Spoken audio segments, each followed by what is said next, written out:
Alors, bonjour à tout le monde.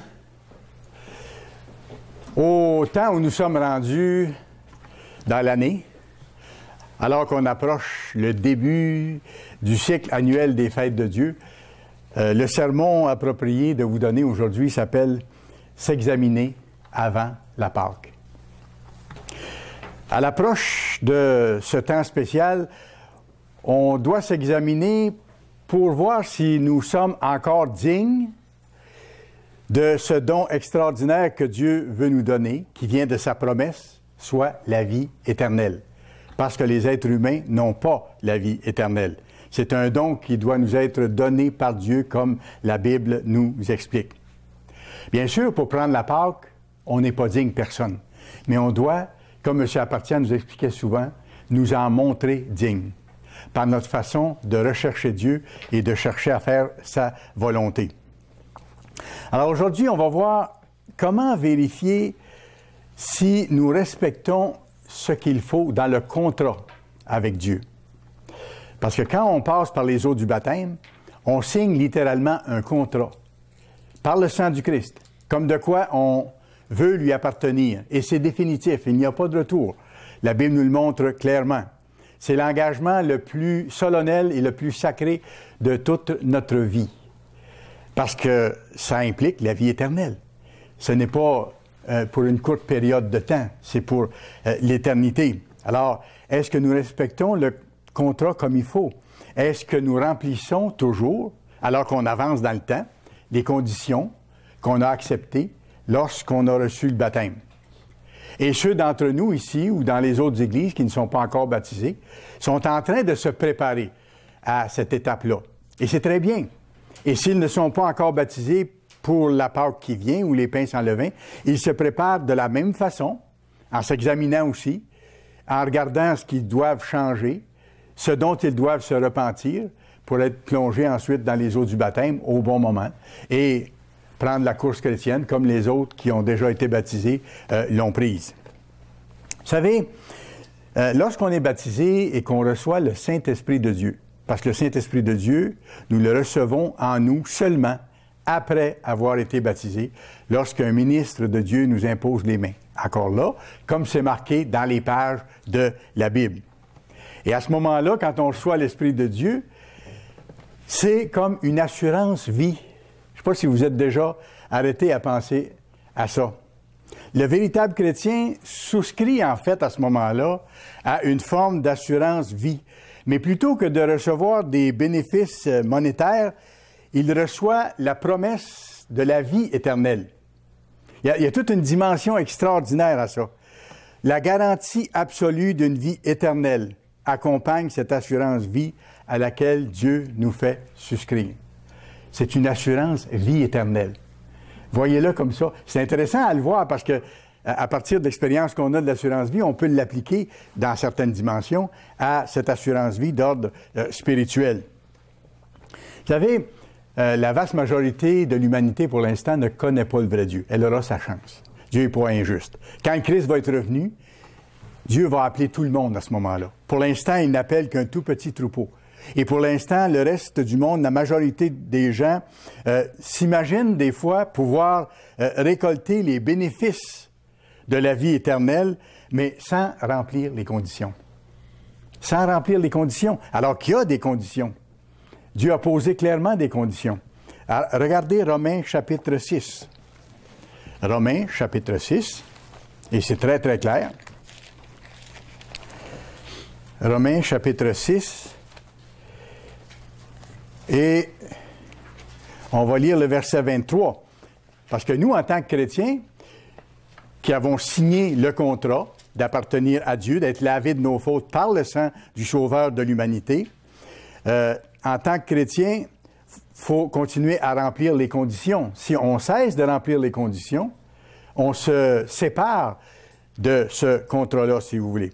Et la seule garantie qu'on a, c'est la garantie qu'on avait avant de connaître Dieu et avant d'être baptisé, et qui est la garantie pour tous les êtres humains, c'est la garantie de la mort éternelle.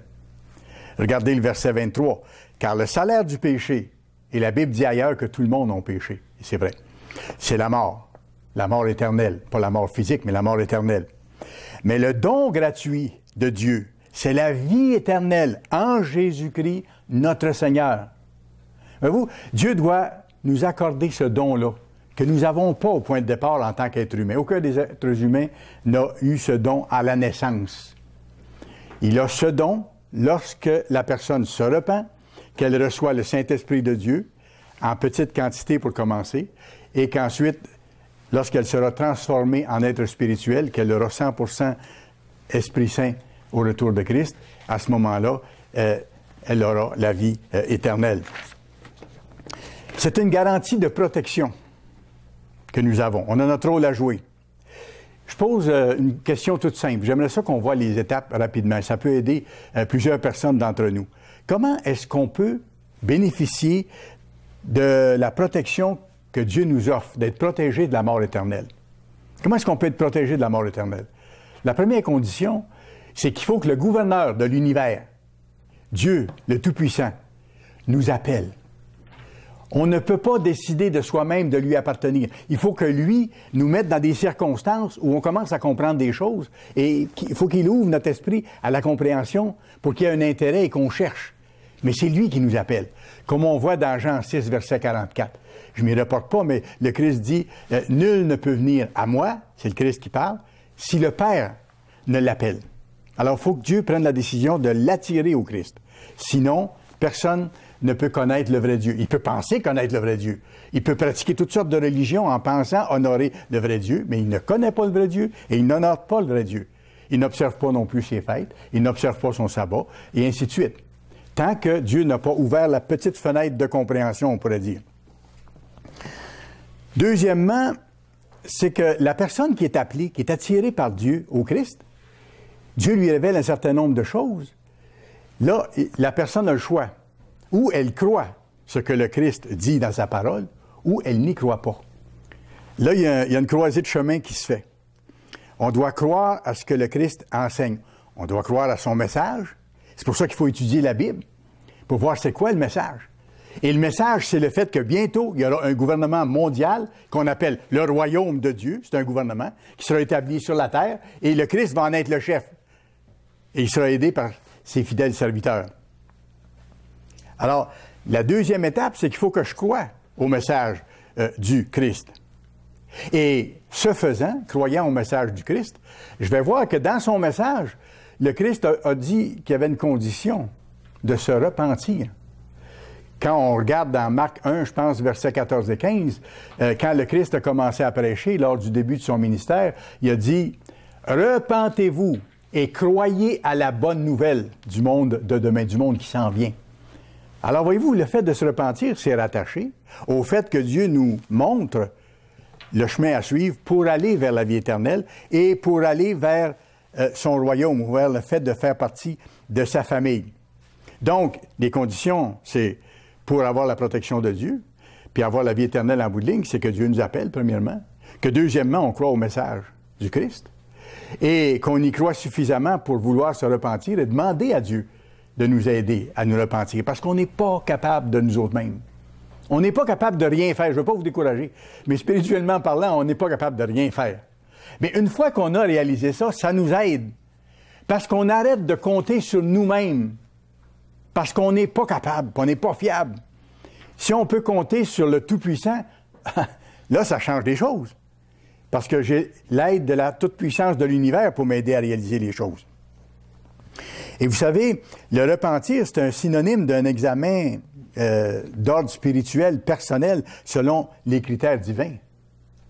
C'est que je regarde la loi de Dieu, je regarde les 10 commandements, par exemple, puis là, je me dis, est-ce que j'observe ces 10 lois-là que Dieu a données, qui sont des lois éternelles, qui ne changeront pas, même quand le Christ va être revenu?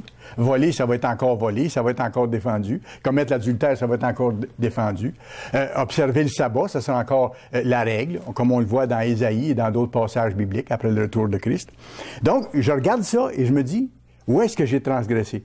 Et là, je travaille à changer ma vie. Alors, le repentir, c'est synonyme d'un examen spirituel. Et je me fixe, à partir de ce moment-là, comme objectif, de vivre selon toute parole de Dieu. Comme c'est marqué dans Matthieu 4, verset 4. Vivre selon toute parole de Dieu. Ça ne se fait pas d'un coup sec. Ça ne se fait pas dans une seule fois, ni dans une seule journée.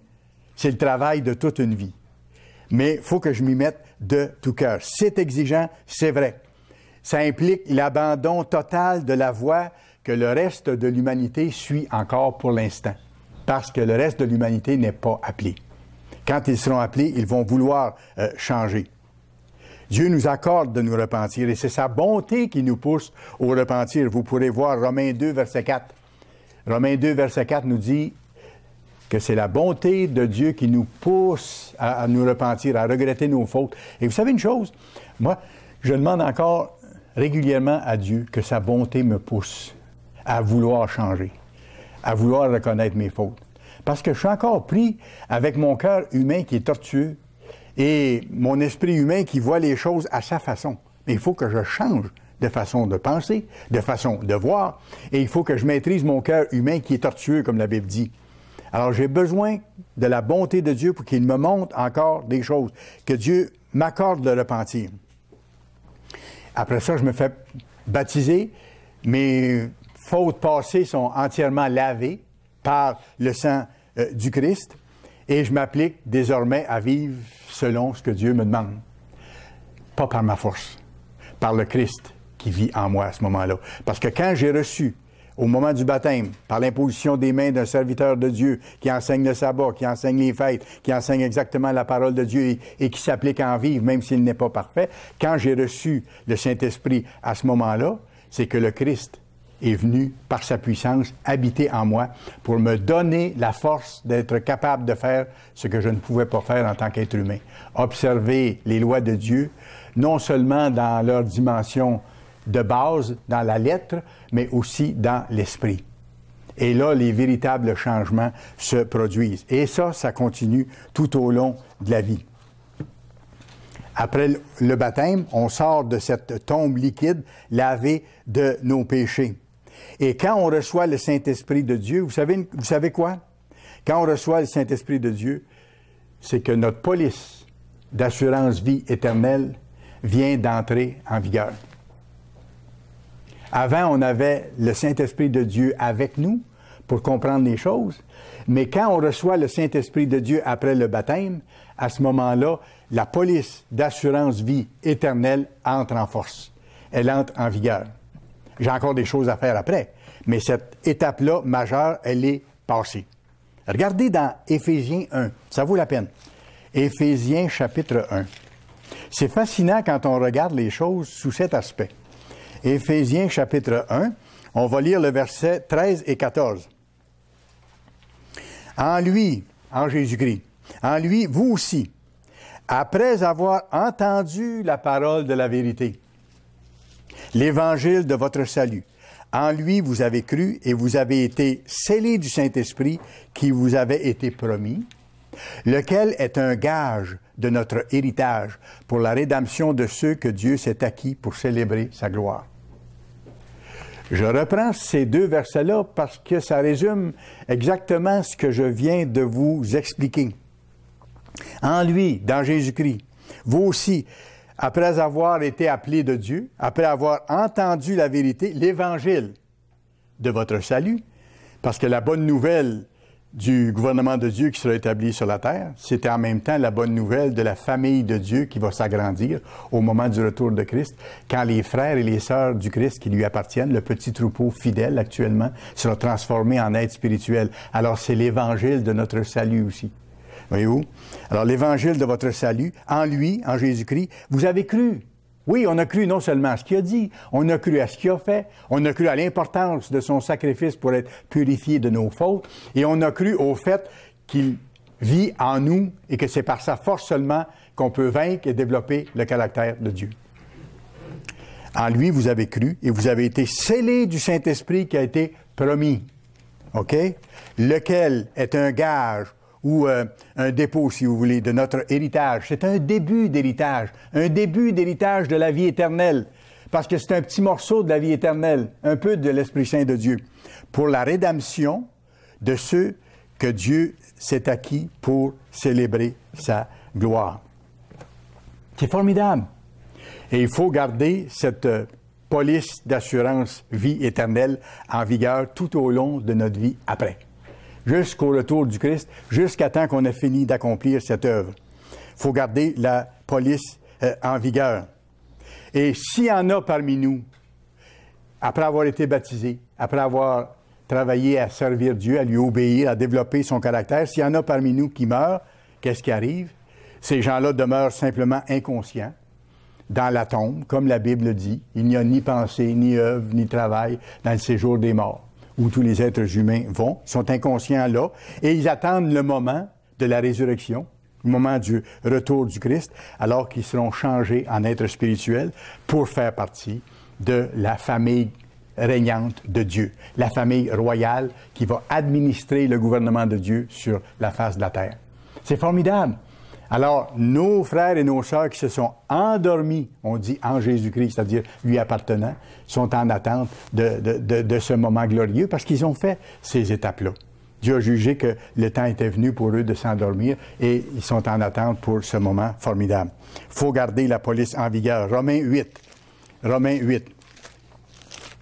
Romains chapitre 8, verset 11. Et si l'esprit de celui qui a ressuscité Jésus d'entre les morts habite en vous, celui qui a ressuscité le Christ d'entre les morts, on sait que c'est son Père, le gouverneur de l'univers, celui qui a ressuscité le Christ d'entre les morts, rendra aussi la vie à vos corps mortels par son esprit qui habite en vous. C'est la promesse de la résurrection. Par contre, il y a encore une clause attachée à ça, c'est qu'il faut continuer à persévérer, à être fidèle à Dieu. Regardez le verset 9 du même chapitre 8 de Romains.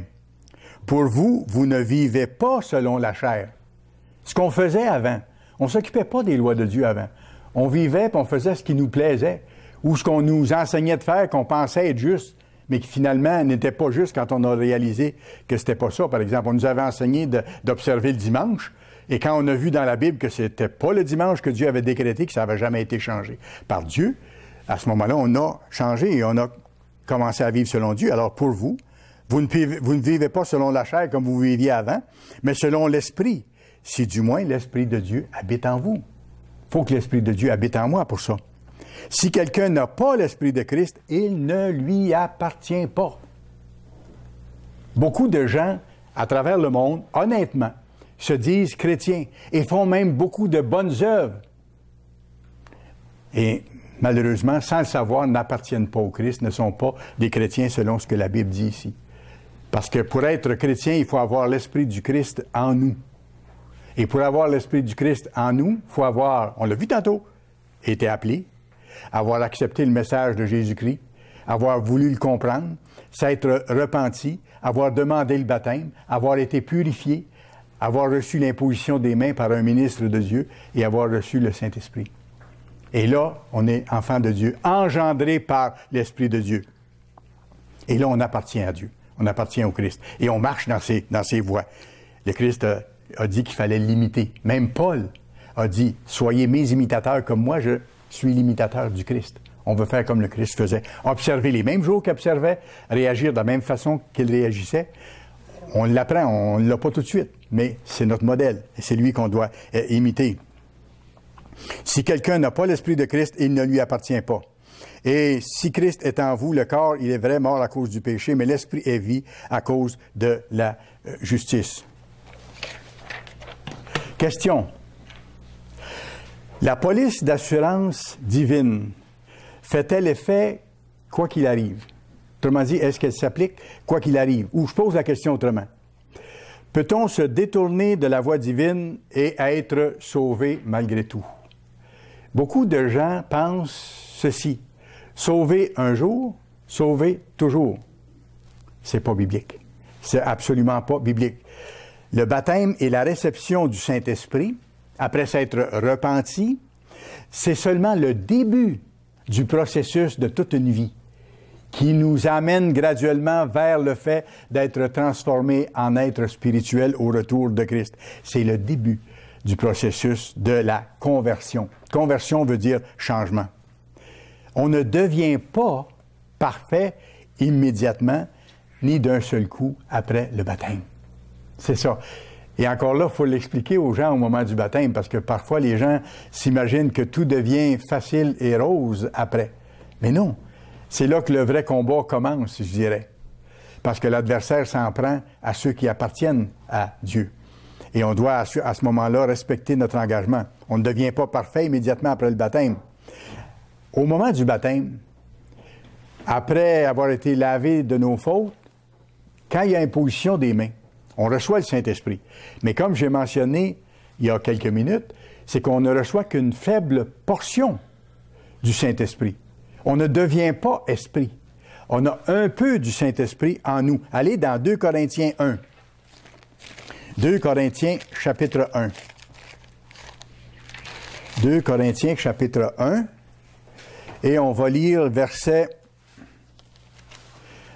21 et 22. Et celui qui nous affermit avec nous en Christ et qui nous a oints, c'est Dieu. OK, tout vient de Dieu. De toute façon, le Christ a reconnu, lorsqu'il était sur la terre, que de lui-même, il ne pouvait rien faire. Tout lui venait de son Père. Et tout vient de Dieu, du gouverneur de l'univers, celui qui est devenu le Père du Christ, et celui qui nous a fermis avec vous en Christ, parce que c'est le Christ qui vit en nous par la même puissance divine, et qui nous a oints, c'est Dieu. Regardez bien verset 22. Lequel nous a aussi marqués d'un sceau et a mis dans nos cœurs, c'est quoi ce sceau-là? Et a mis dans nos cœurs, à l'intérieur de nous, les arts de l'esprit. Les arts de l'esprit. Le mot art, ça, c'est pas un mot qu'on est habitué d'entendre, ni qu'on utilise fréquemment dans les conversations courantes. Si vous regardez dans un dictionnaire, les arts, c'est un dépôt. Un dépôt ou un paiement initial, si vous voulez.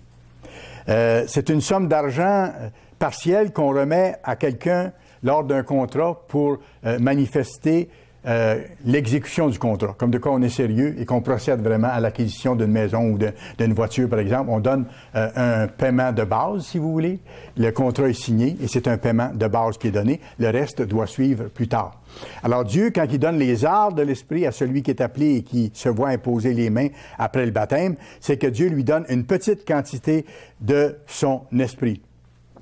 Et on le sait très bien, on n'est pas automatiquement parfait à partir de ce moment-là.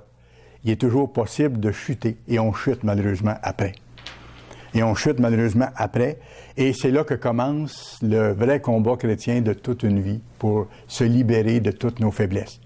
Il y a certaines faiblesses qu'on vient à bout d'éliminer plus rapidement que d'autres. Mais il faut tenir ferme à toutes. Il ne faut pas se laisser encore là avoir par notre cœur tortueux en disant, même si je n'ai pas réussi telle chose, je peux attendre de changer tel point de ma vie, je vais travailler sur d'autres. Non, il faut travailler sur l'ensemble.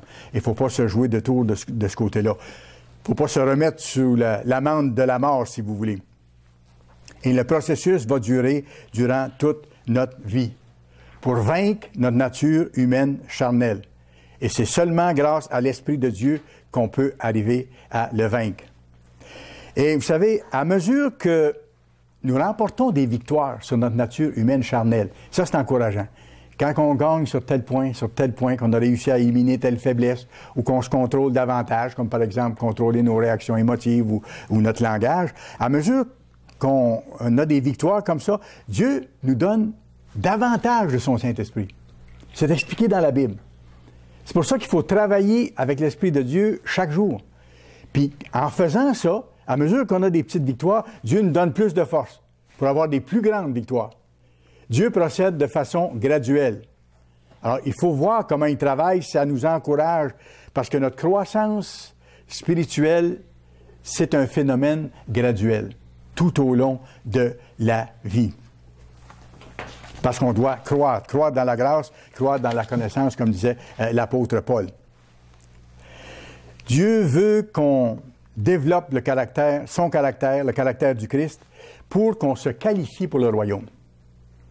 Parce que ceux qui vont faire partie du royaume, de sa famille, du gouvernement royal, auront tous le même esprit de famille, le même caractère, la même façon honnête de faire les choses, le même désir de plaire à Dieu en tout temps et en toutes circonstances. Et à ce moment-là, ils auront atteint la perfection. Mais Dieu veut que nous développions ces qualités-là pour être capables ensuite de nous donner la vie éternelle, sans crainte de nous voir nous détourner à un moment donné et de commencer à faire le mal. On aura prouvé à Dieu qu'on veut vraiment lui appartenir. Puis nous autres, c'est difficile parce qu'on vit dans des circonstances adverses. On nage à contre-courant. On est comme les saumons qui remontent les rivières à une certaine époque. On est à contre-courant de la société, à contre-courant des religions du monde, des croyances ou des non-croyances qu'il y a autour de nous, et ainsi de suite. Et les gens ne nous comprennent pas nécessairement, ils n'approuvent pas nécessairement ce que nous faisons. Au contraire, ils désapprouvent et même s'en moquent souvent. Mais nous devons continuer, persévérer dans l'alliance qu'on a signée pour nous préparer au royaume. C'est pour ça que chaque année, c'est intéressant comment Dieu fait les choses. Chaque année, Dieu nous demande de revivre les fêtes du printemps. C'est un test. C'est un test annuel pour nous rappeler les choses, pour nous montrer qu'on a besoin de nous réexaminer. C'est sûr qu'on le fait durant toute l'année, mais spécialement à l'approche des fêtes du printemps et durant la période des fêtes du printemps, on doit se regarder de plus proche et demander l'aide de Dieu pour se voir tel qu'on est, puis changer qu'est-ce qu'on a à changer. Pour, comme la Bible dit, allons à 1 Corinthiens 6. 1 Corinthiens 6, la Bible nous dit clairement ici que pour glorifier Dieu, il faut glorifier Dieu dans nos corps aussi. 1 Corinthiens 6, versets 19 et 20. « Ne savez-vous pas que votre corps est le temple du Saint-Esprit? » Mais oui, si Dieu a placé sa puissance, sa présence, sa semence en nous par son Saint-Esprit, notre corps, lui, devient le temple de cet Esprit qui est en vous, que vous avez reçu de Dieu et que vous ne vous appartenez point à vous-même.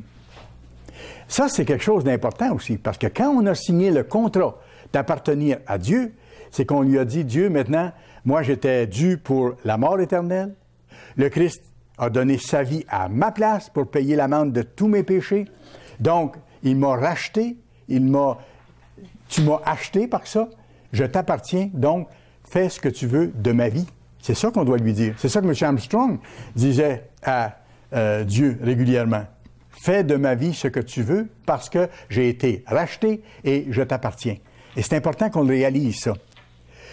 Verset 20. « Car vous avez été rachetés à un grand prix. » Quel grand prix! Celui-là même qui a donné la vie à Adam et Ève, qui s'est penché sur un peu de terre rouge, qui a soufflé dans les narines d'Adam et qui lui a donné la vie, le Christ, le Dieu de l'Ancien Testament, c'est lui qui est revenu sur terre ensuite, se faire martyriser, se faire flageller, se faire maltraiter, se faire tuer par les faibles fourmis humaines qui avaient péché, et le Christ a accepté de faire ça pour les sauver, ces gens-là. Père, pardonne-leur, car ils ne savent pas ce qu'ils font. C'était le but de sa venue, sa première venue. Il n'était pas venu pour sauver le monde à ce moment-là, mais pour payer l'amende de nos fautes d'avance. Ça, il l'a fait à ce moment-là. C'est ça qu'il dit, car vous avez été rachetés à un grand prix. Glorifiez donc Dieu dans votre corps. Glorifiez donc Dieu dans votre corps et dans votre esprit qui appartiennent à Dieu. Alors, une des façons de s'examiner, il y en a plusieurs, c'est pas la seule, mais une des façons de s'examiner à l'approche de la Pâque, c'est de voir ce qu'on fait avec ce que Dieu nous a donné, notre corps, avec nos yeux, nos oreilles, notre bouche, nos mains, nos jambes, notre esprit. Et si on fait ça, c'est qu'on s'assure de garder l'assurance vie éternelle que Dieu a contractée avec nous. Parce qu'il veut qu'on continue de s'examiner pour continuer de changer honnêtement. Et si on le fait de façon honnête et sincère, sans se décourager, bien sûr, si on lui demande de nous montrer des fautes, il va nous répondre, vous allez voir. Mais il faut être prêt à accepter la réponse, puis il faut être prêt à se faire corriger ou à se faire enseigner s'il y a des choses qu'on n'a pas faites correctes. Et c'est vrai pour chacun d'entre nous, c'est vrai pour le ministère, parce que d'abord et avant tout, on est des membres de l'Église et on doit continuer à changer, puis on doit demander nous aussi à Dieu de nous montrer nos fautes. Et il nous les montre. Mais il faut être prêt à accepter la réponse, comme je dis, parce qu'il nous répond. Alors, comme je dis, il y aurait d'autres façons qu'on pourrait s'examiner avant la Pâque. J'aurais pu prendre aujourd'hui les 10 commandements, mettons. On aurait pu les passer puis dire, bon, où est-ce qu'on peut s'améliorer? Où est-ce que j'ai manqué? Où est-ce qu'on peut s'améliorer? J'aurais pu prendre aussi les fruits de l'esprit. Puis les fruits de la chair, puis les fruits de l'esprit. Dans Galates 5, ça aurait été une autre façon de s'examiner. On peut le faire à l'approche des fêtes aussi. Mais aujourd'hui, je vais prendre simplement nos sens physiques. Je vais vous donner des petits exemples. Et vous allez voir, ça nous aide. Nos yeux. Ça a la grosseur à peu près d'une balle de ping-pong. Je vous apprends rien.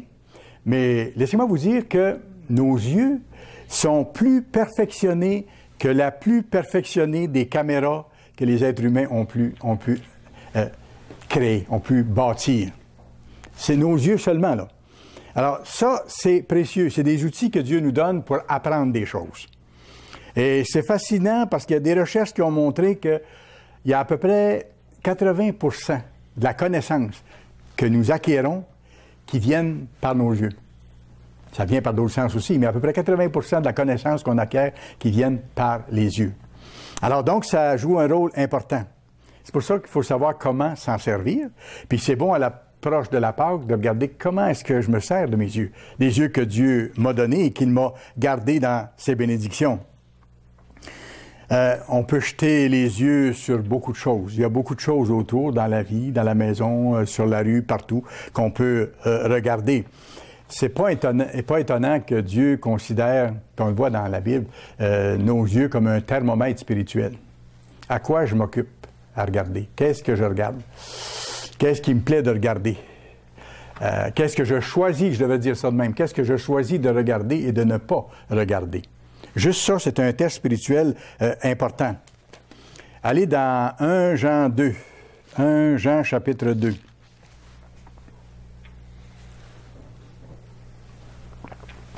1 Jean chapitre 2, on va commencer à lire au verset 15.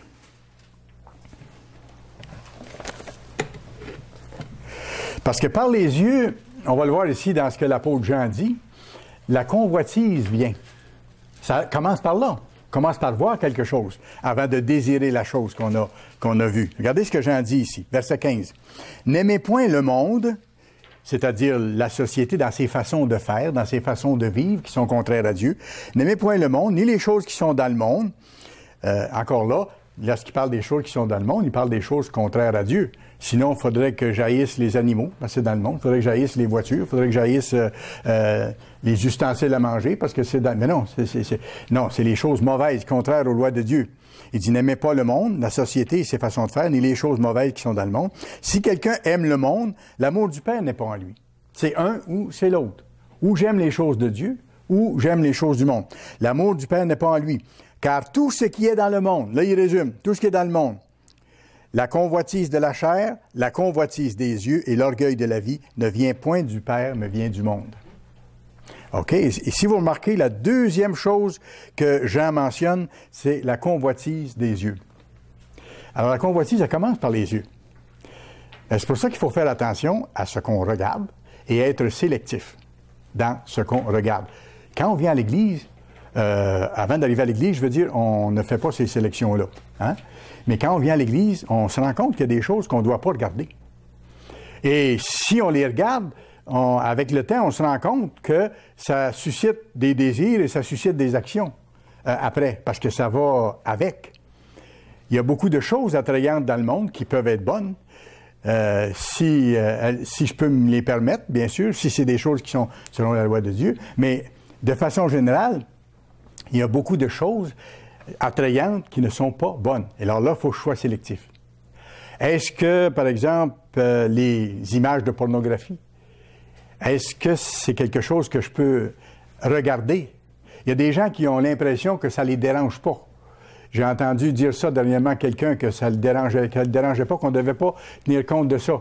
Quelqu'un qui est bien connu, pas dans l'Église, mais dans la société, et que ça ne posait pas aucun problème.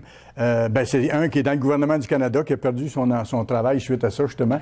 Le monsieur en question qui occupait un poste élevé disait qu'il n'y avait pas de problème à regarder la pornographie, qu'il n'y avait rien de mal là-dedans. Il ne réalisait pas, ou ne voulait pas réaliser, dans le fond, que c'est le début du mal. Le Christ a dit non seulement de ne pas coucher avec une femme, mais de ne pas la regarder pour convoiter. Oui, c'est ça. Alors, sachant que dès que je regarde ça, je dois m'en détourner, il faut que j'agisse en conséquence. Je dois être sélectif là-dedans. Je fais une nuance, par contre, ça ne veut pas dire que ça ne m'arrive pas de voir des choses de presque nudité. Surtout, le printemps arrive, les beaux jours arrivent, il y aura des décolletés plus prononcés qu'avant. Parce que c'est pas tous les gens qui sont convertis. Et à un moment donné, je ne peux pas faire autrement. J'arrive au bureau du médecin, puis la secrétaire est organisée de cette façon-là. Quand j'arrive pour m'enregistrer, je la vois. Mais là, j'ai un choix à faire. Ou je continue à regarder, ou je regarde ailleurs, puis je change de poste, je change de station, et je pense à autre chose. Là, c'est à moi. C'est mon combat. C'est pas le sien. Un jour, elle comprendra qu'elle ne doit pas s'habiller comme ça. Mais pour l'instant, c'est moi qui ai le combat de vaincre ça et de ne pas laisser entrer par mes yeux des choses que je n'ai pas à regarder, tout simplement. Et c'est moi qui ai à montrer à Dieu que je veux lui appartenir. Puis c'est à moi de crier à Dieu de me donner la force de faire ça. Et c'est la même chose pour toutes les autres choses.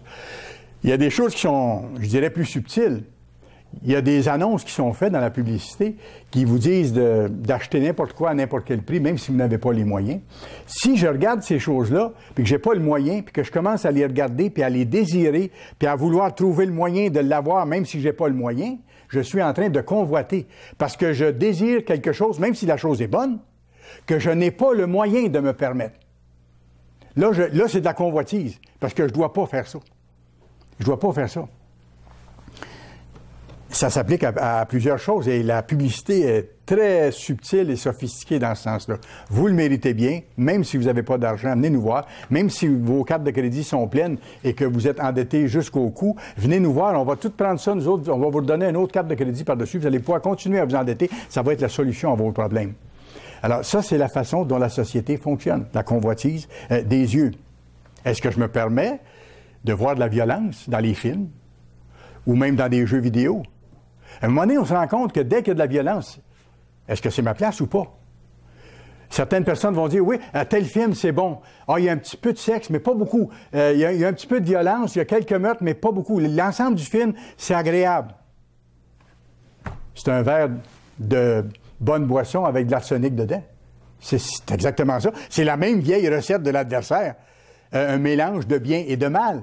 S'il y a du mal là-dedans, est-ce que c'est ma place de m'asseoir là? C'est simple. C'est pas ma place. Alors, dès qu'il y a ça, je change de poste ou je ferme ou je fais autre chose. Parce que sans ça, je m'expose. Je suis en train de m'en aller vers les voies du monde, la convoitise du monde, de ce que le monde aime faire. Les jeux vidéo violents, c'est la même chose. Est-ce que c'est ma place de jouer dans des jeux, même si c'est des petits bonhommes, des dessins animés qui s'entretuent? Ils s'entretuent quand même. Je veux dire, est-ce que c'est ça la leçon que je veux retirer de ça? Il y a peut-être d'autres sortes de jeux vidéo que je peux faire qui sont bons, ceux-là, et qui n'auront pas de choses contraires. Regardez ce que David déclare dans Psaume 101, verset 3. Ça, c'est un psaume que j'aime beaucoup. Et ce passage-là est très éloquent, très éloquent. Psaume 101. Et le verset 3, regardez ce que David dit clairement ici. « Je ne mettrai rien de mauvais devant mes yeux.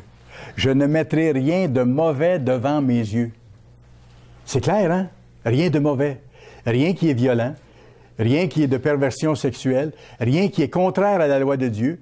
J'ai beau regarder un beau film qui me montre, je ne sais pas de quoi, d'historique, d'intéressant.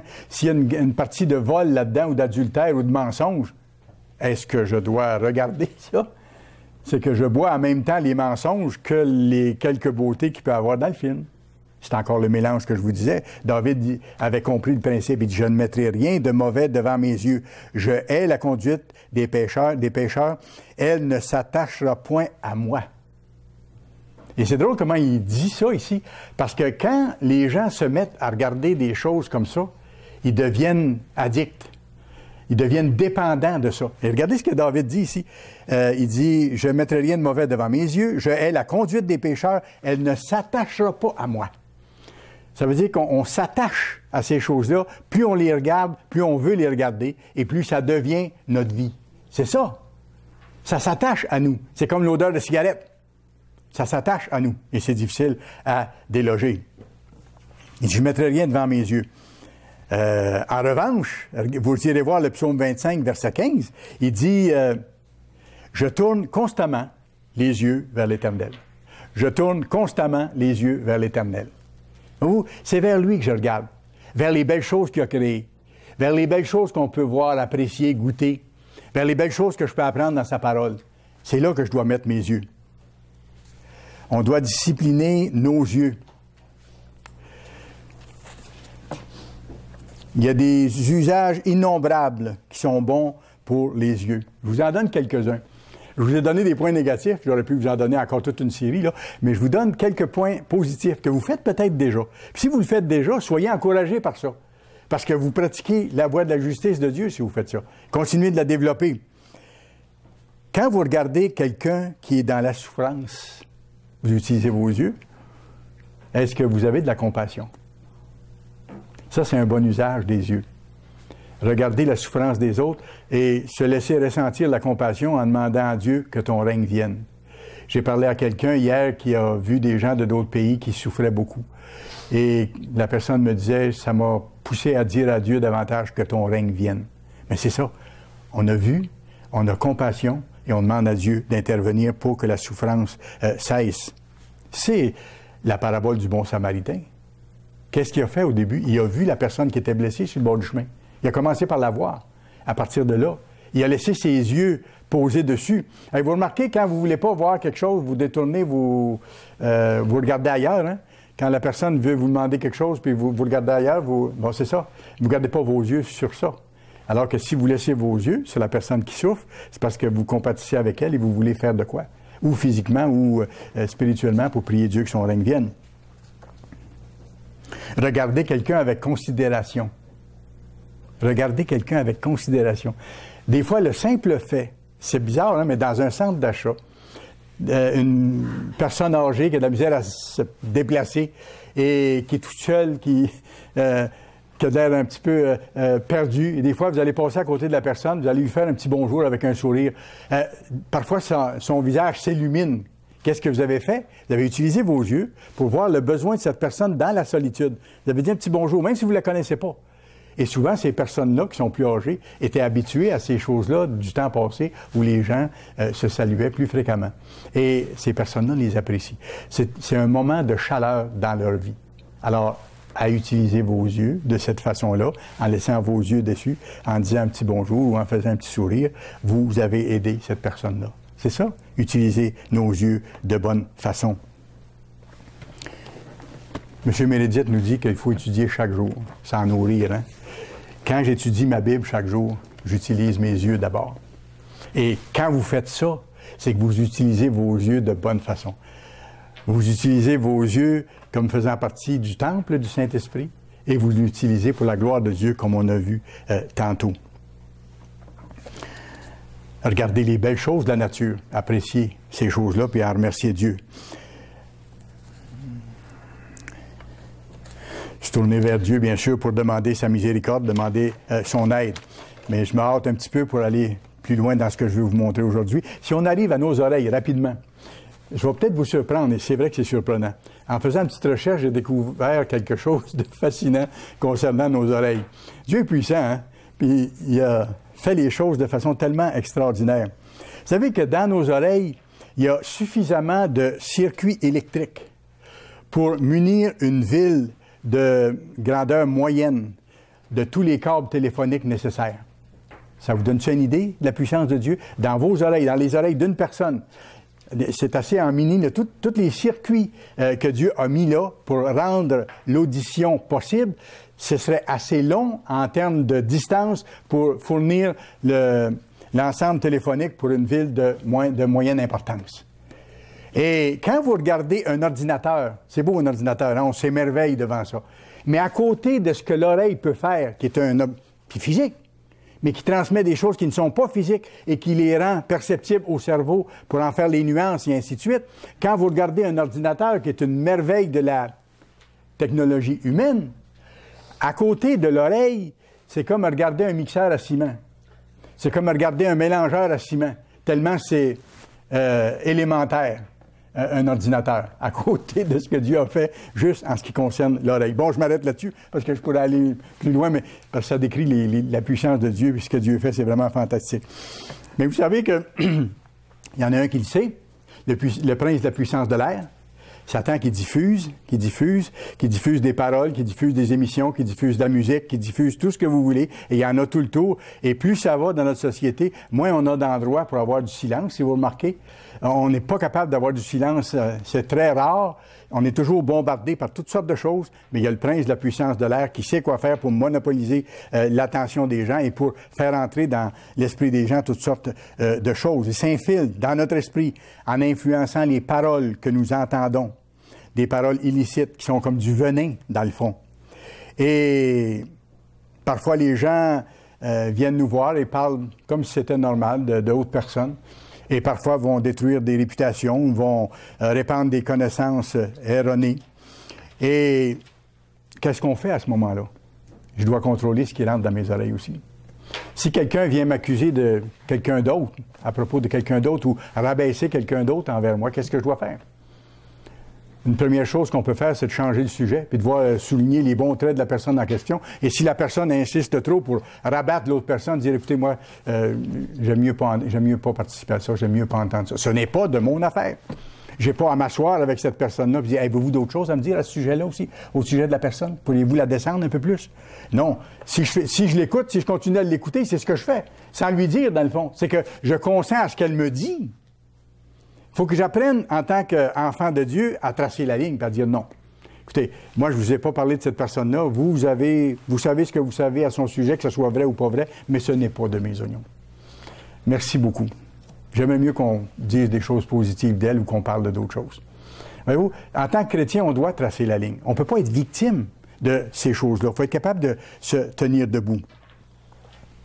Trop souvent, des individus dont les motifs ne sont pas purs aussi altèrent la vérité et causent des dommages à d'autres personnes. Proverbe 26, verset 24. Proverbe 26, verset 24. Proverbe 26, versets 24 et 25. Par ses lèvres, celui qui hait se déguise, et il met au-dedans de lui la tromperie. Lorsqu'il prend une voix douce, ne le crois pas. Et c'est encore plus dangereux quand quelqu'un vient avec une voix doucereuse pour vous expliquer des choses que lui ou elle a comprises et que telle autre personne a fait ou dit, et ainsi de suite. Ne le crois pas, car il y a 7 abominations dans son cœur. Voyez-vous, Dieu dit, faites attention à ces choses-là. Même chose que Satan. Quand Satan est arrivé auprès d'Adam et Ève, il ne les a pas battus. Il a dit, est-ce que Dieu a vraiment dit, écoutez, il y a des choses meilleures que ça, là. Il vous a caché des choses, ça n'a pas de bon sens. Dieu est bon, c'est sûr, Dieu est bon, mais regardez, il y a des choses là, qu'il a faites de pas correct. Alors, voyez-vous, non, il faut faire attention à ces choses-là. Mais souvenez-vous qu'il y a des choses, par contre, que vous devez entendre. Il y a des choses qu'on a besoin d'entendre. Il faut prêter l'oreille à la correction divine. Qui que nous soyons, prêter oreille à la correction divine. Être humble en écoutant les autres parler. Les laisser parler. Trop souvent, et moi, il faut que je fasse attention à ça aussi, on est porté à interrompre l'autre qui est en train de nous expliquer quelque chose. Et prêter l'oreille de façon chrétienne, c'est l'amour manifesté de cette façon-là, en prenant le temps d'écouter l'autre. Être attentif au sermon, prendre des notes comme vous faites, les mettre en pratique. Faire attention d'être objectif quand on attend quelque chose. Parce que remarquez bien, dès qu'on entend quelque chose qui nous touche, on est porté à réagir émotivement. Il faut mettre une distance entre ce qu'on entend et nos réactions. Ne pas réagir tout de suite. Ce qui vient de vous être dit, c'est peut-être vrai, c'est peut-être à demi vrai, c'est peut-être pas vrai pantoute, c'est peut-être une perception erronée, quoi qu'il en soit. Si vous recevez cette chose-là et que tout de suite vous suivez votre réaction émotive, vous n'êtes plus dans la bonne direction. Vous n'êtes plus en train de suivre la voie chrétienne, vous suivez vos émotions, vous suivez la chair, les émotions charnelles. Et on doit faire très attention à nos émotions. Notre bouche, 2 fonctions. Notre bouche a 2 fonctions. Première fonction, se nourrir. Je ne vous cacherai rien, on aime ça beaucoup. Mon épouse me disait justement ce matin, c'est donc bon manger. C'est vrai, c'est vrai. Et je vois les sourires, bien sûr. Et je dirais surtout après un jeûne, en plus, c'est encore plus spécial. Mais manger, c'est bon, c'est très bon. Mais encore là, il faut apprendre, et là ça s'apprend, à faire les choses comme Dieu veut que nous les fassions. Vous savez, nous, dans notre société, on est poussé à trop manger. On est une société de surabondance. Les gens mangent trop et les gens mangent mal. Et c'est notre cas aussi. Il faut apprendre à changer des choses pour améliorer notre diète pour protéger le temple du Saint-Esprit, pour ainsi dire. Alors, ça, c'est une chose qu'on doit apprendre. Et c'est pas facile. C'est pas facile, mais on doit s'y mettre. Ça, c'est sur le plan physique. Sur le plan spirituel, maintenant, en ce qui concerne notre bouche, c'est notre langue. Et regardez Jacques 3. Contrôler la langue. Là, on rentre dans quelque chose de lourd. Jacques 3, qui nous concerne tous. Jacques 3, versets 5 à 8. Jacques parle de la langue, de l'intérieur de la bouche, du petit membre dangereux, qui peut faire des belles choses, mais qui peut détruire aussi et faire des choses mauvaises. De même, la langue est un petit membre et elle se vante de grandes choses. Quand on se vante, quand on s'enorgueillit, c'est par la bouche, par la langue. Voyez comme un petit feu peut embraser une grande forêt. Et si vous avez déjà travaillé avec le feu, vous savez ce que ça veut dire. Quand des fois, il nous arrivait de devoir faire des brûlés à l'extérieur et qu'on mettait le feu, on essayait de le contrôler. Et quand ça voulait nous échapper, on travaillait comme des déchaînés pour essayer de mettre un terme à ça parce qu'on savait que toute la forêt allait y passer. Alors, c'est un peu l'exemple qu'il donne ici. Ça peut embraser une grande forêt.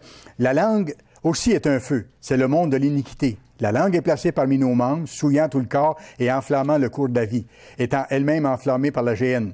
Toutes les espèces de bêtes, d'oiseaux et de reptiles, d'animaux marins sont domptés et ont été domptés par l'homme, mais la langue, aucun homme ne peut la dompter. C'est un mal qu'on ne peut réprimer. Elle est pleine de venin mortel. Ça, c'est le cœur de l'homme qui parle par la bouche. Et le cœur de l'homme est tortueux. C'est pour ça qu'on a besoin absolument du Christ en nous, pour maîtriser notre langue, pour contrôler nos paroles. Peut-être moins parler, dire les choses même plus précisément, prendre le temps de définir ce qu'on veut dire pour que la communication passe bien. C'est une façon chrétienne de faire les choses aussi.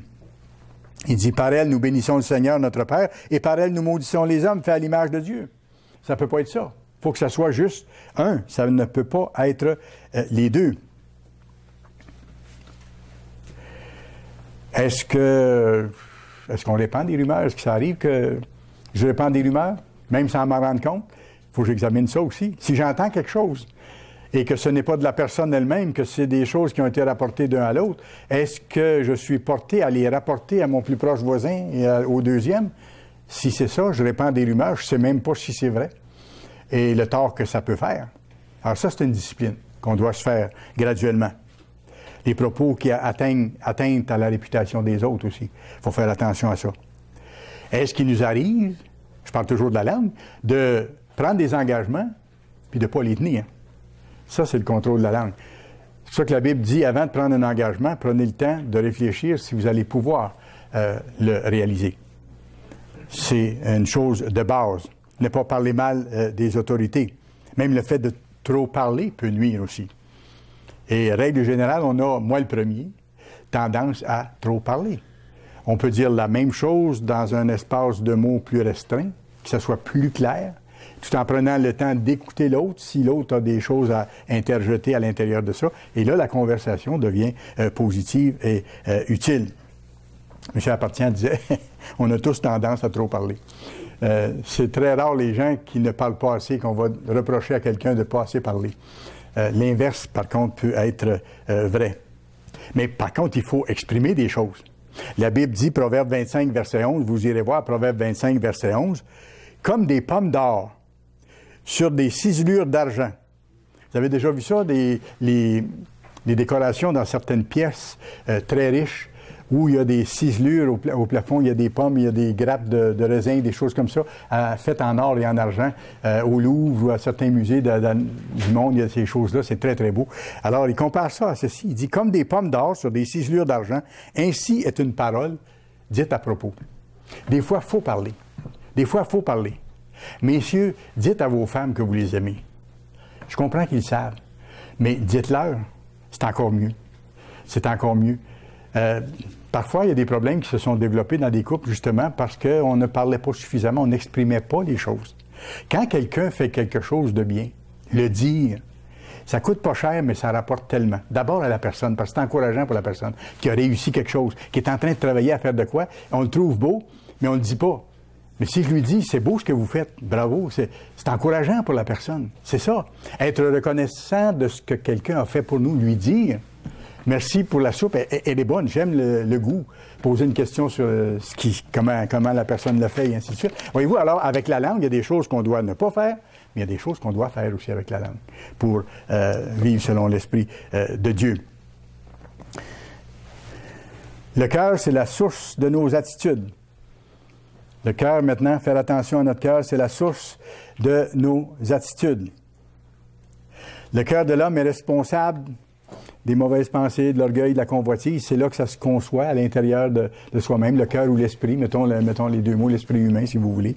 C'est là que ça se conçoit. Ça a commencé par les yeux tantôt, mais si on garde ces images-là, si on les entretient, à ce moment-là, le cœur les fait développer et nos attitudes en suivent.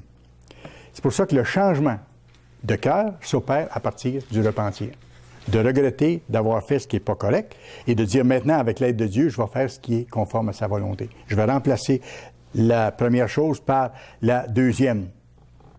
Vous savez, et même après le baptême, je dis ça pour ceux qui sont baptisés depuis peu de temps, puis pour ceux qui sont baptisés depuis longtemps, même après le baptême, notre cœur peut nous donner du fil à retordre. Le vlimeux, comme on dirait en québécois. Parce qu'il reste tortueux jusqu'au bout, hein? Et on peut penser qu'on est correct, mais il est encore là, lui. Puis de temps en temps, il va essayer, avec l'aide du malin, de nous jouer des tours. On peut, spirituellement parlant, être, victime d'une crise cardiaque. On peut, spirituellement parlant, être victime d'une crise cardiaque si on permet à certaines attitudes de se développer en nous sous l'influence de l'adversaire. Que ce soit l'amertume, que ce soit les regrets, que ce soit des désirs qu'on ne doit pas avoir, et ainsi de suite. Si on cultive ces choses-là, qu'on les laisse grandir, et l'adversaire est bon pour nous alimenter de ce côté-là, si on laisse ces choses-là aller, on est en danger spirituellement d'avoir une crise de cœur, une crise cardiaque spirituelle, si vous voulez. Dieu doit être en premier dans notre vie. Ça, c'est l'attitude de notre cœur. C'est l'attitude du cœur du roi David, hein, qui était un homme, justement, selon le cœur de Dieu. Pour David, Dieu était le premier dans sa vie. Puis il dit, je ne mettrai rien de mauvais devant mes yeux. Et ça s'appliquait, je pense, pour le restant des aspects de sa vie. Il n'était pas parfait. Mais là où il se trompait, après ça, il ne voulait plus le répéter, la faute qu'il avait faite. Et nous, on doit avoir cette même approche-là. Dieu en premier. Vouloir faire sa volonté. Et même considérer les épreuves, parce qu'il les permet, que Dieu permet dans chacune de nos vies, comme des occasions de compter sur lui. Je dis ça parce que, vous savez, Dieu permet parfois qu'il nous arrive des choses difficiles, justement pour nous apprendre à compter sur lui. Des fois, il permet qu'on soit coincé dans le coin du mur avec pas d'issue, pour qu'on réalise que la seule issue, c'est là, c'est lui. Et là, quand on compte sur lui, il nous répond. Et là, c'est comme s'il nous disait, « Mais tu vois là, tu n'aurais pas dû attendre aussi longtemps, j'étais prêt à t'aider. Mais tu faisais ton chemin, tu essayais de régler les choses à ta façon. Maintenant, là, tu vois que je peux t'aider. Mais change ce que tu as changé, demande-moi mon aide, et je vais te la donner. » Et il la donne, effectivement. Est-ce que l'attitude du cœur, c'est d'aimer les autres aussi, comme nous-mêmes, d'avoir soin d'eux autres? Les premiers, c'est les membres de notre famille, hein? Notre épouse, nos parents, nos enfants, les proches, puis les membres de l'Église, bien sûr. Une autre façon de se mesurer spirituellement aussi, c'est est-ce que je suis capable de passer par-dessus les offenses que d'autres m'ont faites? Ça, c'est quelque chose. De ne pas être sensible à la première occasion, là, à vouloir réagir à ce qu'un a dit, à ce qu'un a fait. Non, il faut que je fasse mon chemin. Il y aura des blessures en cours de route. La personne qui a dit cette chose-là l'a peut-être pas dit dans une mauvaise intention, ou s'en est peut-être même pas rendu compte, ou elle s'en est rendu compte. Si elle s'en est rendu compte et si elle voulait me faire mal, est-ce que je dois être victime une deuxième fois en ne lui pardonnant pas et en faisant en sorte que je ne sois pas, moi, pardonné pour les autres choses que moi, j'ai faites aux autres? Là, je dois demander à Dieu son aide pour être capable de passer par-dessus. Père, pardonne-leur parce qu'ils ne savent pas ce qu'ils font. Même chose que le Christ a fait. Nos mains, c'est la même chose, rapidement. Nos mains ont été conçues pour travailler, pour saisir, pour transporter, pour jouer de la musique, pour être utile, pour fabriquer des choses. C'est incroyable tout ce qu'on peut faire avec les mains. Et quand on n'a pas l'usage d'une ou de deux des mains, on se rend compte à quel point c'est précieux. C'est pas surprenant que Dieu s'en serve dans la Bible de nos mains comme d'un symbole de travail. Dieu s'en sert comme d'un symbole de travail. Il dit dans Proverbe 10, verset 4, Proverbe 10, verset 4, « Celui qui agit d'une main lâche, qui ne travaille pas beaucoup, celui qui agit d'une main lâche s'appauvrit. Mais la main des diligents enrichit, de ceux qui mettent leur cœur dans ce qu'ils font. » Et ce verset-là montre qu'il nous faut travailler. Et la Bible dit, hein, tu travailleras 6 jours et le 7e jour, tu te reposeras. Je ne sais pas si vous avez déjà remarqué, mais le commandement qui nous dit d'observer le 7e jour, le sabbat, de nous reposer à ce moment-là, de venir à la Sainte Convocation, d'apprendre les voies de Dieu, la première partie de ce commandement-là, c'est tu travailleras 6 jours. Et après, tu te reposeras le 7e jour. Voyez-vous? Et même si on est à notre retraite, on peut rendre nos journées utiles, efficaces, pour rendre service autour de nous, et ainsi de suite. L'homme a été fait pour travailler. L'apôtre Paul est allé loin dans ce sens-là. Vous irez voir dans 2 Thessaloniciens 3, verset 10-12. 2 Thessaloniciens 3, verset 10 à 12. Il a exhorté les chrétiens à travailler parce que ceux-là qui étaient à la ville de Thessalonique ne se forçaient pas beaucoup de ce côté-là. Et Paul a dit, écoutez, si vous ne travaillez pas, vous n'avez pas d'affaire à manger. Aussi simple que ça. Travaillez, puis vous allez avoir ce qu'il faut pour manger.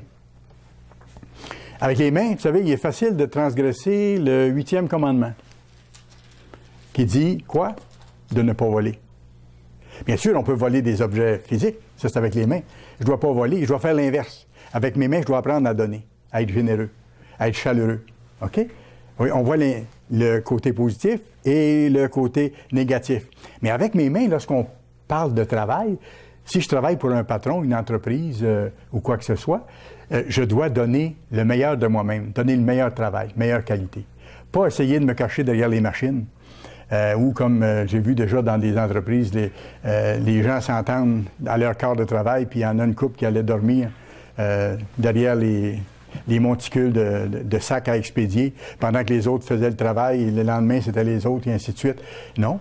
La Bible dit, c'est de voler du temps à l'employeur, c'est de se faire payer pour du travail qu'on ne fait pas. La Bible dit au contraire, faites au-delà de ce qu'on vous demande. C'est ça l'attitude d'un chrétien. Faites le meilleur travail que vous pouvez. Ecclésiaste dit ça, hein? Ce que ta main trouve à faire, là, fais-le avec ta force, avec le plus de zèle possible. Et vous voyez la différence à un moment donné. Et Dieu bénit ça de façon particulière. Et avec nos mains, comme je disais, on peut partager. Quand on a un peu plus, on peut partager dans la mesure du possible et dans la limite de nos moyens, bien sûr. C'est la motivation chrétienne d'apprendre à donner aux autres. En terminant, nos pieds. Faut pas que je les oublie. Vous savez, je ne sais pas si vous avez déjà posé la question, comment de millage ou comment de kilométrage vous pouvez faire au cours de votre vie? Vous pourrez calculer vous-même les chiffres, mais je vous donne la réponse d'avance, ça peut vous encourager. En termes de milles, c'est que dans une vie moyenne, on fait 167 000 milles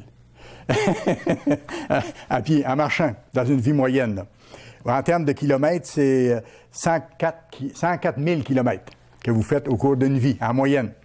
Alors, c'est du chemin, c'est du chemin. Je ne sais pas si la garantie est encore valable rendu à ce moment-là, mais ça fait une bonne moyenne. Mais c'est intéressant parce que Dieu se sert de ça pour nous montrer que quand on marche, il y a des chemins à choisir. Choisis la voie de l'Éternel. Hein? J'ai mis devant toi la vie et la mort. Choisis la vie afin que tu vives, toi et tes enfants. Donc, il y a une question de démarche, de choisir un chemin et puis de l'emprunter. Et c'est pour ça que David, à un moment donné, dans un des beaux psaumes, dit « Ta parole, c'est une lampe à mes pieds. » Pourquoi il dit que c'est une lampe à mes pieds? Bien, parce que ça me montre dans quelle direction aller, quelle voie prendre, comment continuer vers le royaume pour accomplir le but de ma vie. Est-ce que je me dirige actuellement vers le royaume? Est-ce que je suis vraiment en train de m'y préparer? Est-ce qu'il y a une croissance spirituelle? Est-ce que je me préoccupe de grandir spirituellement? Est-ce que je me préoccupe d'encourager les autres dans l'Église? Est-ce que je me préoccupe de l'Église puis de l'accomplissement de l'œuvre en priant pour que Dieu ouvre des portes et qu'on termine l'œuvre au temps où on est rendu pour que le Christ revienne au plus tôt, mette un terme à la souffrance humaine? Si je fais ça, c'est que je marche dans les voies de Dieu, je suis le sentier qui m'a été donné, la mission qui a été confiée à l'Église d'annoncer l'Évangile au temps de la fin pour que le Christ revienne. L'Évangile annoncé en termes de témoignage. Si je fais ça, c'est que je marche dans les voies de Dieu. Alors, comme vous pouvez le constater, on a beaucoup de choses qu'on peut vérifier à l'approche de la Pâque. Il y a plusieurs façons de le faire.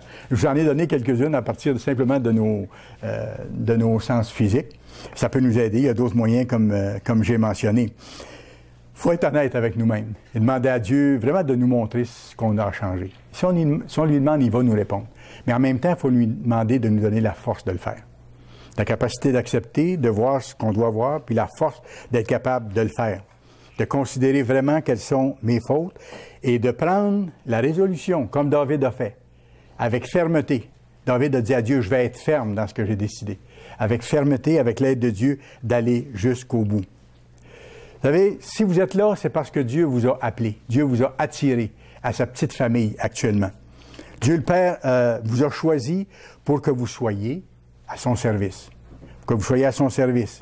Et il nous faut, dans ce cas-là, nous efforcer de renouveler notre engagement, notre alliance de baptême au moment de la Pâque.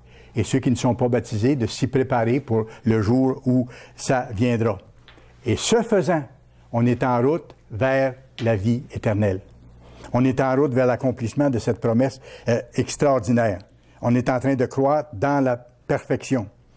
Et on s'en va vers notre naissance dans le royaume de Dieu. Et en faisant ça, qu'est-ce qu'on fait? C'est qu'on revise l'état de notre police d'assurance vie éternelle. On revise l'état de notre police. Est-ce qu'elle est toujours en vigueur? Est-ce qu'elle est encore plus en force que l'an passé parce que j'ai fait des progrès ou non? Sinon, dans quoi est-ce que je dois changer pour m'améliorer? Et comment je dois m'approcher de la Pâque avec reconnaissance envers Dieu pour vraiment lui plaire? Continuez à respecter les conditions du contrat pour que la police reste en vigueur. Préparez-vous aux fêtes du printemps avec grand enthousiasme parce que les fêtes qui viennent seront vraiment très spéciales.